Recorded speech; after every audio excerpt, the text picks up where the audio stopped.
Hello friends, मैं नीलकमल वार्ष्णेय नीलकमल recipe में आपका बहुत बहुत स्वागत करती हूँ। इतनी भागम भाग भरी ज़िंदगी है और हमारे पास टाइम ही नहीं है, लेकिन कुछ टिप्स ऐसे होते हैं जिनको अपनाकर हम अपना बहुत सारा कीमती समय भी बचा सकते हैं। तो चलिए अपनी वीडियो की तरफ चलते हैं। देखिए, बाथरूम की बाल्टियाँ अक्सर इतनी गंदी हो जाती हैं कि उनको कितना भी रगड़ो साफ़ नहीं होती हैं और देखने में बहुत ही गंदी लगती है। जब नहाने बैठो तो लगता है कितनी गंदी बाल्टियाँ। तो मैं आपको बताऊँगी कि आप अपनी बाथरूम की बाल्टी को किस तरह से एकदम साफ़ कर सकते हैं, वो भी बिल्कुल नई जैसी बना सकते हैं। तो बहुत ही सिंपल तरीका है, आपको बहुत ज़्यादा मेहनत करने की ज़रूरत नहीं पड़ेगी। बस लीजिए एक आधा नींबू और उसके बाद लीजिए नमक को आप बाल्टी में इस तरह से डाल दीजिए और उसके बाद जो नींबू लिया है ना, उसी नींबू को आप बाल्टी में अच्छे से निचोड़ लीजिए, जिससे इसका सारा रस जो है बाल्टी में आ जाए।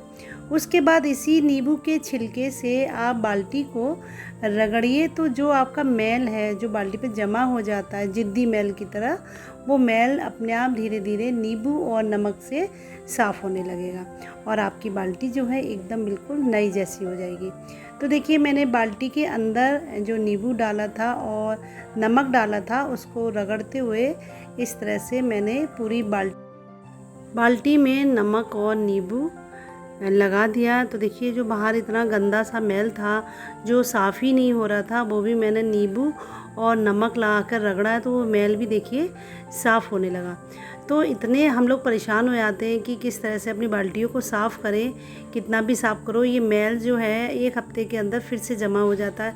तो देखिए, मैंने पूरा नींबू और नमक अच्छे से चारों तरफ बाल्टी के लगा दिया और देखिए, जो नीचे की साइड में भी बहुत ज़्यादा जैसे काई नहीं होती है उस तरह से गंदगी जमा हो जाती है, वो भी मैंने पूरा अच्छे से नींबू से रगड़ दिया है। और रगड़ने के बाद अब हम देखिए बाल्टी को अच्छे से धुलेंगे और धुलने के बाद देखिए बाल्टी हमारी एकदम ऐसा लगेगा जैसे बिल्कुल हमने अभी अभी नई खरीदी है। और जो बाल्टी का जो हैंडल होता है ना, वो भी बहुत गंदा हो जाता है, तो उस हैंडल पे भी मैंने नींबू का रस नमक मिला के लगाया। तो देखिए, केवल आधे नींबू से हमारी पूरी बाल्टी अच्छे से साफ़ हो गई और इसको अब हम पानी से धुल लेंगे। और धुलने के बाद देखिए कितनी साफ़ ये बाल्टी हो गई है। तो मैं पानी चलाकर इसको अच्छे से धुल दूँगी और धुलने के बाद बहुत एकदम नई जैसी बाल्टी होगी। तो आपकी जो बाथरूम की बाल्टियाँ होती हैं, उनको आप हर हफ्ते इसी तरह से नमक और नींबू से साफ़ कीजिएगा, तो आपकी बाल्टी ज़्यादा गंदी भी नहीं रहेगी और ये एकदम साफ़ हो जाएगी। और देखिए कितना बढ़िया तरीका, आपको ज़्यादा मेहनत करने की ज़रूरत ही नहीं पड़ी और बाल्टी आपकी बिल्कुल जैसे पहले हमने नई खरीदी थी ना, पहले जैसी ही आपकी बाल्टी हो गई। तो कभी भी आपकी बाल्टी पर इस तरह से काई जैसी गंदगी जमा हो जाए तो नमक और नींबू लीजिएगा और इस तरह से बाल्टी को साफ़ करिएगा। तो देखिए कितनी नई जैसी बाल्टी हुई, जैसे हमने बिल्कुल अभी मार्केट से ख़रीदी है। तो आप अपनी बाल्टी को इसी तरह से साफ़ कीजिएगा और आपको ये कैसी टिप्स लगी ये भी मुझे ज़रूर बताइएगा कमेंट बॉक्स में। देखिए, इस तरह से बाल्टी को साफ़ करेंगे तो आपका मन भी कितना खुश रहेगा साफ़ बाल्टी में नहाने से। इसके बाद मेरी अगली टिप्स है, ये है पुदीना। जब हम पुदीना ख़रीदते हैं तब तो एकदम ताज़ा होता है और थोड़ी देर बाद ही वो इतनी गर्मी पड़ रही मुरझाने लगता है। तो मैं आपको बताऊंगी, आप अपना पुदीने को 4 से 5 दिन बिल्कुल हरा एकदम जैसे ताज़ा होता है ना, उसी तरह से कैसे रख सकते हैं।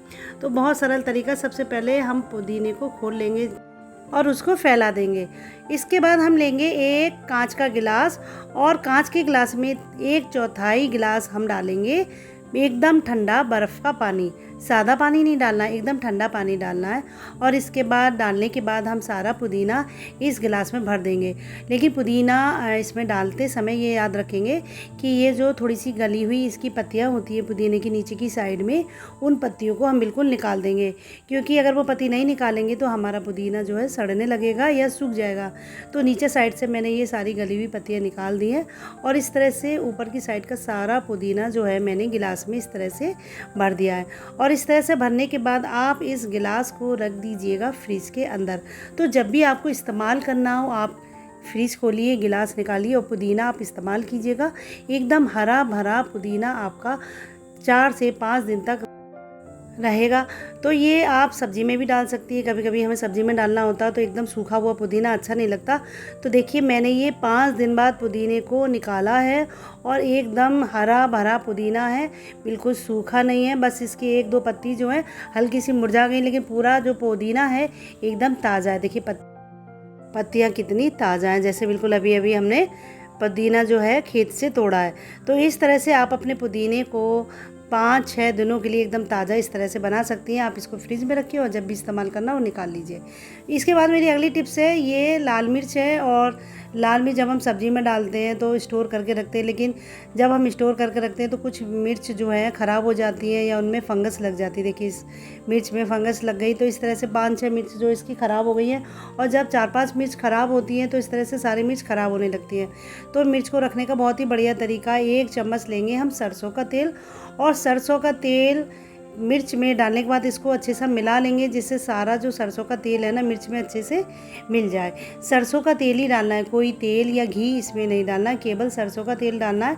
तो देखिए अच्छे से मैंने मिर्च को सरसों के तेल में मिला लिया है, और मिलाने के बाद अब मैं किसी भी इसको बॉक्स में मिर्च को रख दूँगी। तो हमारी जो मिर्च है ये कई महीनों तक बिल्कुल ख़राब नहीं होगी, और ना ही इसमें कोई कीड़ा लगेगा और ना ही इसमें कोई फंगस लगेगी। तो कभी भी आपको साबित मिर्च ज़्यादा रखनी हो तो आप इस तरह से उसमें सरसों का तेल डाल दीजिएगा, और उसके बाद अच्छे से मिलाकर किसी भी बॉक्स में भर के रखिएगा। आपकी मिर्च बिल्कुल भी ख़राब नहीं होगी।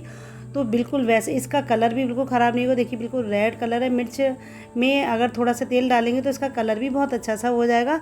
तो देखिए इस तरह से आप अपनी मिर्च को एकदम सेफ़ रख सकती है। तो कभी भी आपकी मिर्च में फंगस लग गई हो, इस तरह से इस्तेमाल करेंगी तो आपकी मिर्च कभी भी ख़राब नहीं होगी। इसके बाद मेरी अगली टिप्स है, देखिए इस समय आम का सीज़न है और सभी के घर में जो है अचार पड़ रहा है। जब हम आम को छीलते हैं या हम आम को काटते हैं तो हमारी जो उंगलियां हैं एकदम काली पड़ जाती है और हाथ भी ख़राब हो जाते हैं। तो मैं आपको बताऊँगी कि आप अपने आम को किस तरह से छील सकते हैं। तो देखिए ये जो है प्लास्टिक के ग्लव्स हैं, इनको पहन लीजिए, और इनको पहनने के बाद आप आम को छील लीजिए। तो आपके हाथ जो हैं बिल्कुल काले नहीं होंगे, क्योंकि हाथ में जो कालापन आ जाता है वो कई दिनों तक रहता है आम को छीलने के बाद, और वो जाता नहीं है। तो इस तरह से आम को छीलेंगी तो आपके हाथ में चाकू लगने का भी डर नहीं रहेगा कि भाई आम काटते समय या छीलते समय हमारे हाथ में चाकू लग जाता है। तो इस तरह से देखिए कितने आराम से मैंने ये सारे आम छीले हैं, तो मेरे हाथ बिल्कुल गंदे भी नहीं हुए। तो मैं आपको छील के दिखाऊंगी कि आप ग्लव्स पहनकर किस तरह से आम को छील सकते हैं, और आम को छीलने में कोई भी दिक्कत नहीं हुई कि हमने ग्लव्स पहने तो आम को हम छीले कैसे। तो देखिए आराम से मैंने ये देखिए आम छील कर आपको दिखाया है। ये कच्चा आम इतने आराम से छिल गया है। तो इस तरह से आप आम छीलिए और ढेर सारा अचार डालिए, आपके हाथ बिल्कुल भी ख़राब नहीं होंगे। तो कभी भी आप आम छीलें आप ग्लव्स पहनिएगा, और ग्लव्स पहनने के बाद ढेर सारे आम छीलिएगा या उनको काटिएगा। आपके हाथ में बिल्कुल भी काला काला जो निशान होता है वो निशान बिल्कुल भी नहीं पड़ेगा। तो देखिए कितना अच्छा सा तरीका है। हम अक्सर आम को छीलने से इसलिए डरते हैं कि हमारे हाथ ना काले हो जाएं।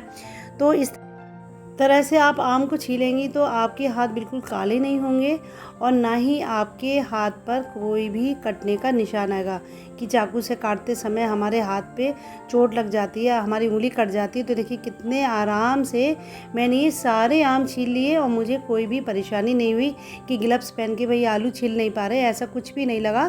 तो देखिए मैंने कितने आराम से ये सारे आम छील लिए और ढेर सारा मैंने ये अचार डाला है। तो कभी भी आपको बहुत सारे आम छीलने हो और आपको ये डर लग रहा हो कि मेरे हाथ काले नहीं हो जाए, मेरे हाथ गंदे नहीं हो जाए, तो बस आप प्लास्टिक वाले ग्लव्स पहन लीजिएगा और ढेर सारे अपने आमों को काट कर अचार डालिएगा। तो देखिए कितनी अच्छी सी टिप्स है। तो मैं आपको ये ग्लव्स उतार के दिखाऊंगी कि मेरे हाथ में बिल्कुल भी काला निशान नहीं आया, और इस तरह से मैंने बहुत सारे आम भी अपने छील कर काट लिए। देखिए मैंने ये ग्लव्स उतारे हैं और उतारने के बाद मेरे हाथ पे बिल्कुल भी काला निशान नहीं आया और हाथ एकदम साफ़ है। तो आप बाज़ार जाइए और बिल्कुल चिंता मत करिए कि आपके हाथ काले हो जाएंगे। ढेर सारे आम खरीदिए और उसके बाद छील कर अचार डालिएगा, खट्टा मीठा सब तरह का। और कितनी अच्छी सी ये टिप्स है, और आपको सारी टिप्स कैसी लगी मुझे कमेंट बॉक्स में ज़रूर बताइएगा। मिलते हैं आपसे अगली वीडियो में, तब तक के लिए bye bye, have a nice day, thank you.